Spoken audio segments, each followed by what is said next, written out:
इरा, पेशंटची काळजी घेऊ खरे खूप जण आहेत. तू मुद्दाम ऐकलंस ना सगळं? मुद्दाम नाही ऐकला, तूच मोठमोठ्याने लावलेलास म्हणून मका ऐकू गेलं. तुका जायचंय तर तुझा, मी थांबते. हय हे बघ, मी काय करायचं आणि काय नाही करायचं ना ते तू मला नको सांगूस, कळलं ना? आणि हा माझा प्रश्न आहे ना, मग मी बघून घेईन. प्रत्येक गोष्टीमध्ये आता मला तुझ्या परमिशनची गरज आहे. असं मी बोललेच नाही. बयो, हे बघ, तू जरी काही नाही बोललीस ना तरी तुझ्या मनामध्ये किती कपटी विचार आहेत ना ते मला माहिती आहे. तुझा हाच डाव आहे ना की इरा कशी पार्टी करायला निघून गेले आणि मी काम करत रात्रभर कशी हॉस्पिटलमध्ये थांबले. इरा, माझ्या मनात पण असं काय नाही. तुझ्याच मैत्रिणी वाट बघतायत म्हणा. ए बयो, हे बघ, माझ्या मैत्रिणी आहेत ना, मग काय करायचं ना ते मी बघून घे. प्रत्येक गोष्टीमध्ये तुला नाक खुपसायची गरज नाहीये. अगो, तुझं काहीतरी गैरसमज होता. तुम्ही दोघी अजून इथेच आहात? बरं, मी थोडं हॉस्पिटलमध्ये थांबतोय, तुम्ही घरी गेलात तरी चालेल. हो बाबा, माझं सगळ्या पेशंटचं रीडिंग घेऊन झालंय, मी जाते. मी थांबते. त्या बर्निंग केस पेशंटसाठी म्हणतेस ना? होय. हे बघ, त्यांची काळजी घ्यायला आम्ही आहोत. पण माका त्या पेशंटला परत एकदा भेटूचा. काहीतरी शंका येता माका. म्हणजे तिच्या घरच्यांनी जसं आपल्याला सांगितलंय तसा घडलाच नाही असं माका वाटतं. वेगळाच काहीतरी घडलाय. काय ते स्पष्ट सांग बयो. या ऍक्सिडेंट नसून घातपाताचा प्रयत्न केलेलो असं माका वाटतं. काय बोलतेस तू बयो? बाबा, नक्की माहिती नाही, पण माका ना शंका येता. तिच्या घरच्यांनी जे सांगितलंय त्याच्यापेक्षा काहीतरी वेगळा घडलाय. तुम्ही जर त्या पेशंटच्या डोळ्यात नीट बघितलास ना तर तुमका जाणवत की ती खयच्या तरी दबावाखाली आहे. बयो, पेशंटच्या प्रत्येक गोष्टीमध्ये इंटरफेअर करण्याची गरज मला भासत नाही, कळलं? त्यामुळे तू इकडे रात्रभर थांबावंस हे मला पटत नाही. प्रॅक्टिकली स्पीकिंग आपण डॉक्टर्स आहोत, त्यामुळे आपलं काम पेशंटला बरं करणं एवढंच आहे. त्यांच्या पर्सनल मॅटर्समध्ये इंटरफेरन्स करायची काहीच गरज नाहीये. इरा, तुझं बरोबर आहे, आपण डॉक्टर आहोतच, पण त्याआधी एक माणूस आहोत. बयो बयो, ऐक, मला तुझं म्हणणं पटतंय,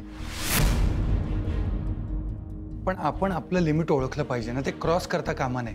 एक्झॅक्टली. आणि इरा म्हणते ते सुद्धा बरोबर आहे. पेशंटला बरं करणं हे एवढंच आपलं काम आहे की नाही? बाबा, मी लिमिट क्रॉस करणार नाही. मी शब्द देते तुमका.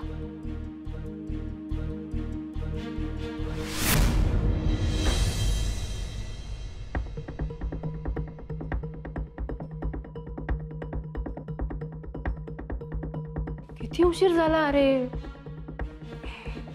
कसा आहे पेशंट? मुलगी आहे 30-32 वर्षांची, 78% बर्निंग आहे.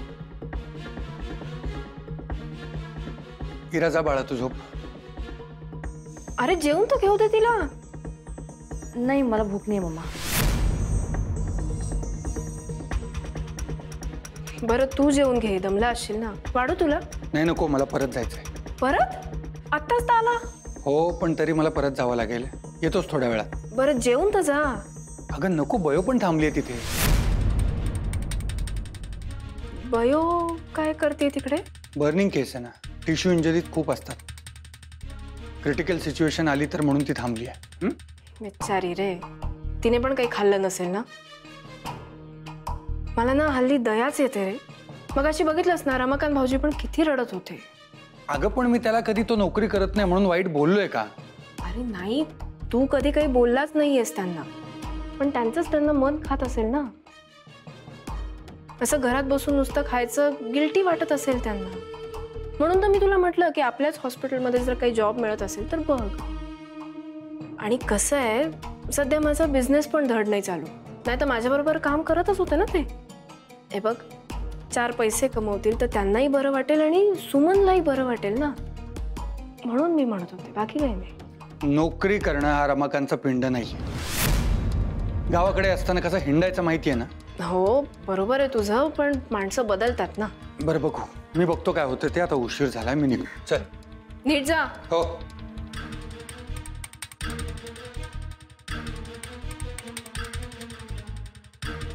रमाकांत भाऊजींना मी हॉस्पिटलमध्ये कामाला लावणार म्हणजे लावणार. आणि मग ते बयोला चांगलंच कामाला लावणार.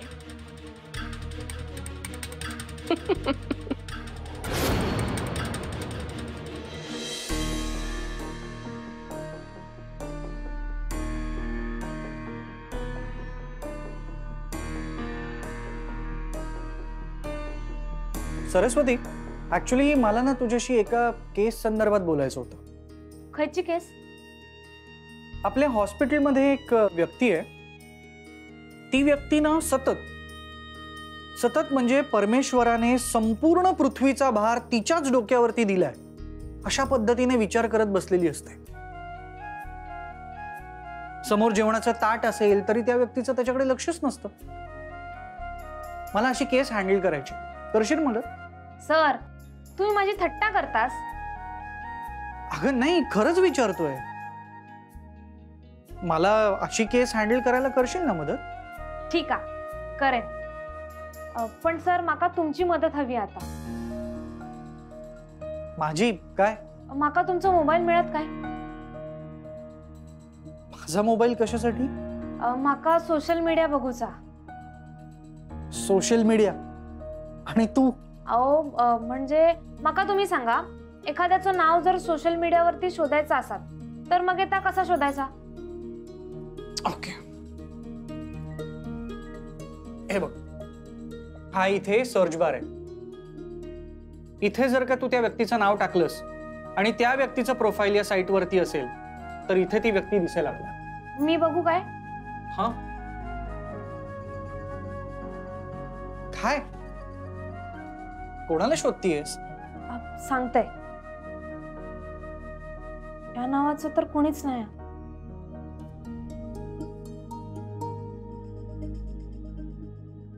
सापडला. हा बघा.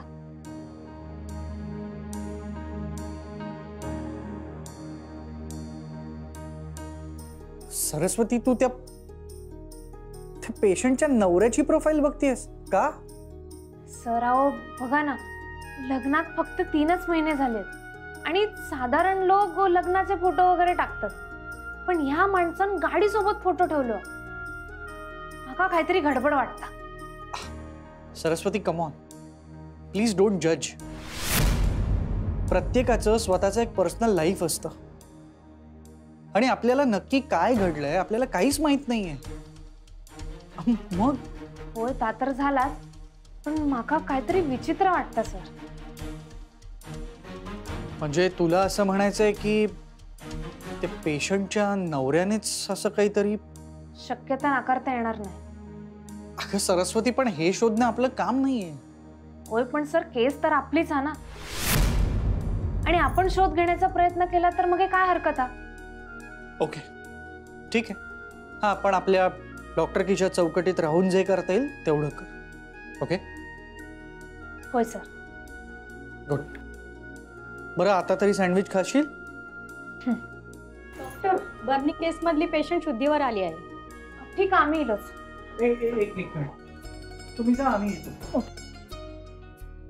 बस सर, अहो. बस, फक्त 2 मिनिटं लागतात सँडविच खायला. अहो सर, पण आता तुला काही झालं तर मग पेशंट्सना कोण बघणार?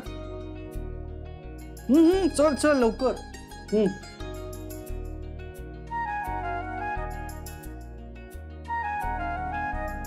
अगं सावकाश, चिल.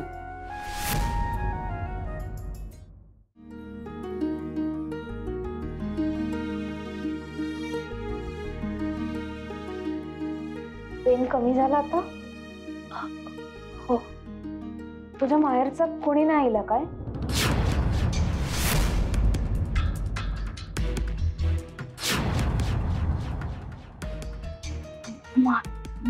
माहित नाही. माका सांग, तुझे आई बाबा खय असतात? आई वारली. कोणी नाही. नेमका ह्या सगळा कसा घडला सांगशील मका? मगाशी सांगितलं ते खोटं नको ना बोलू. खरं खरं सांग, काय झालंय? माझं स्वयंपाकात लक्ष नव्हतं. मी वेंधळी आहे ना, माझी चूक होते. आणि गॅसचा फडका उडाला. खोटं बोलतोस तू, होय ना? खरं सांग. खरं बोलते. तुका तुझ्या आईची शपथ, आता तरी खरं सांग. जेव्हा जा काय घडला त्याचा अंदाज माका इलो. माका तुझ्या तोंडून ऐकायचा. आपली आई जरी या जगात नसली ना, तरी ती नेहमी आपल्या वांगडा असता. आपल्या विचारांमध्ये, संस्कारांमध्ये, निर्णयांमध्ये. माझी पण आई या जगात नाही, पण ती नेहमी माझ्या वांगडा असता. मी बोलते तिच्याशी. जर तू तुझ्या आईवर खरंच प्रेम करत असेल तर सगळा खरा खराचा की अपघात नाही, घात असा.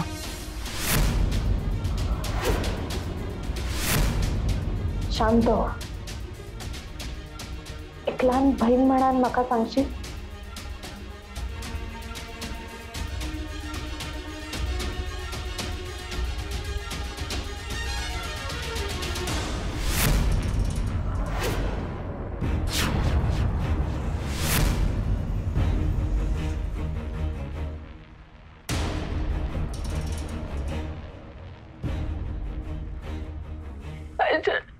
माझ्या नवऱ्यानं जाळलं.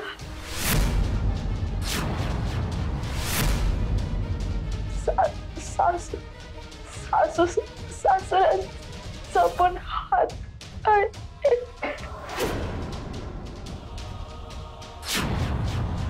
अपघात नाही, घात केलाय.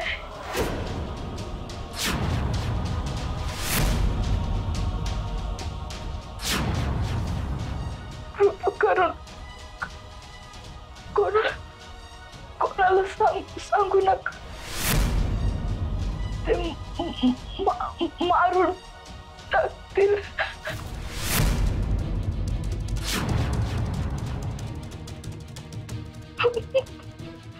शांत हो, शांत हो. अहो माझी सून आहे ना ती. हा, मला तिला खाण्यापिण्याचं लोक का बघायला? हो, खायचं आम्ही बघू, तुम्ही बाहेर थांबा. असं कसं? शांत बसा. या हॉस्पिटल ना कळत नाही तुमका? अहो माझी सून आहे ती. तिची काळजी मी नाही करायची तर कोणी करायची? बाहेर वा आधी, नाही तर मी वॉचमन ना बोलवे ना. लवकर बाहेर जा. असं कसं? माझी सून आहे, सांगते ना मी तुम्हाला. निघा. हो पण बाहेर जा. घेऊन जाय का? जा, बाहेर जा. लवकर बाहेर जा. जा, चला. आपण तिचं नाही चालणार. चला. शांत हो. तुका कायो नाही होणार. मी कायो नाही होऊ देऊचंय तुका. आणि कोणाकच नाही सांगूच आहे.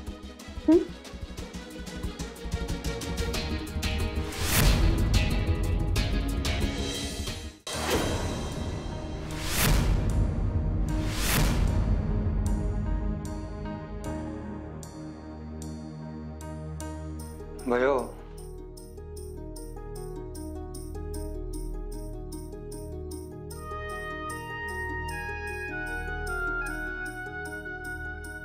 तुझा अंदाज एकदमच खरा होता.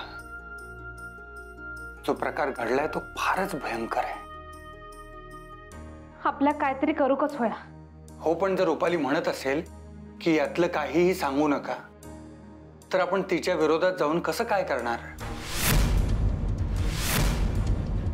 उद्या जर ती म्हणाली मी असं काही बोललेच नाहीये, तर डॉक्टर म्हणून आपल्याला प्रॉब्लेम होऊ शकतो ना.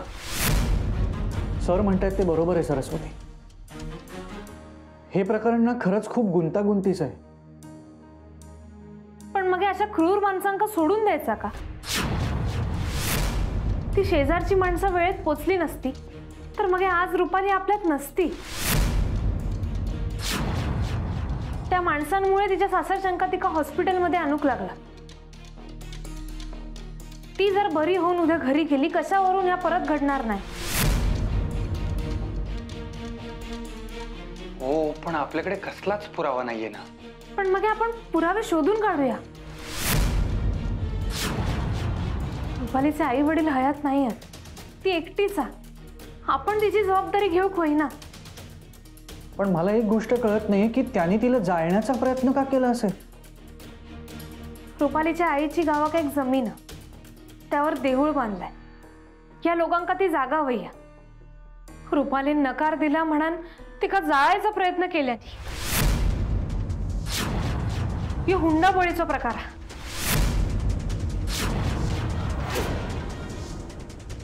पण मग पुढचं पाऊल उचलण्यासाठी रुपालीची संमती घेणं खूप गरजेचं आहे. तिला आधी विचारायला हवं की तिला न्याय मिळवून हवाय की नको, मग आपल्याला काहीतरी करता येईल. मग मी आता बोलते तिच्याशी.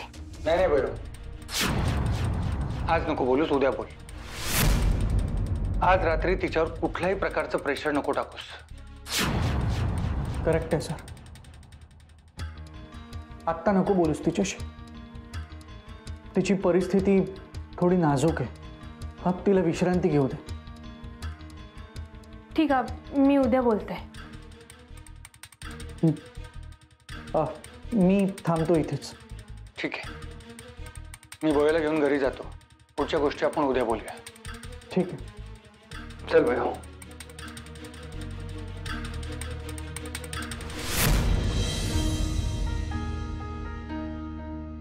डॉक्टर, डॉक्टर माझी बायको बरी तरी होईल ना डॉक्टर?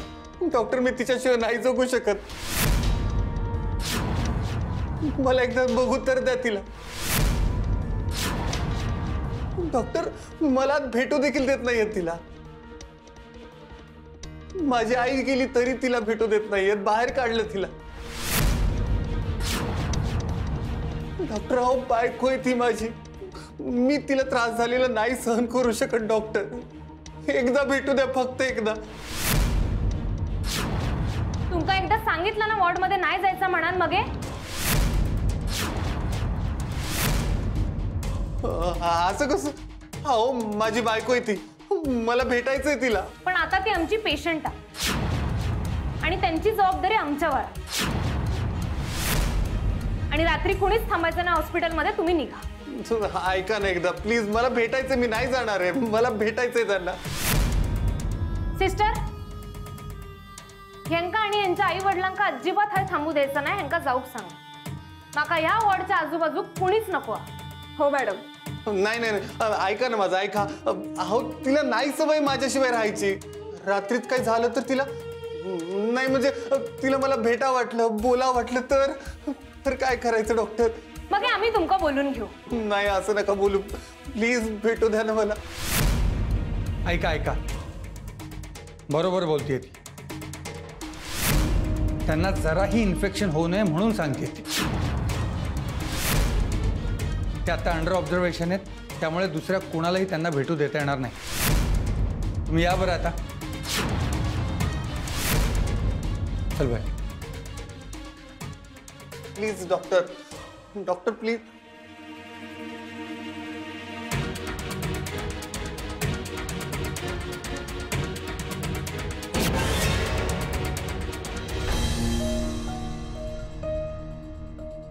भयो बाळा, मी तुला होणारा त्रास समजू शकतो, पण एक डॉक्टर म्हणून आपल्याला शांत आणि संयमी असणं पण तितकंच गरजेचं आहे ना. हे बघ, आपलं काम पेशंटला बरं करणं आहे, राग व्यक्त करणं नाही. बाबा हो, तो माणूस खोटं बोलून रुपालीला मारायचा प्रयत्न करत होता. या कळल्यावर सुद्धा कसा गप्पा बसायचा? हे बघ, राग प्रत्येकालाच येतो, पण एका डॉक्टरला तो नियंत्रित ठेवणं जास्त गरजेचं असतं. तू पेशंटच्या काळजीपोटी किती तन्मयतेने काम करतेस, पण त्याच वेळी तुझं मन सुद्धा स्थिर असायला हवं.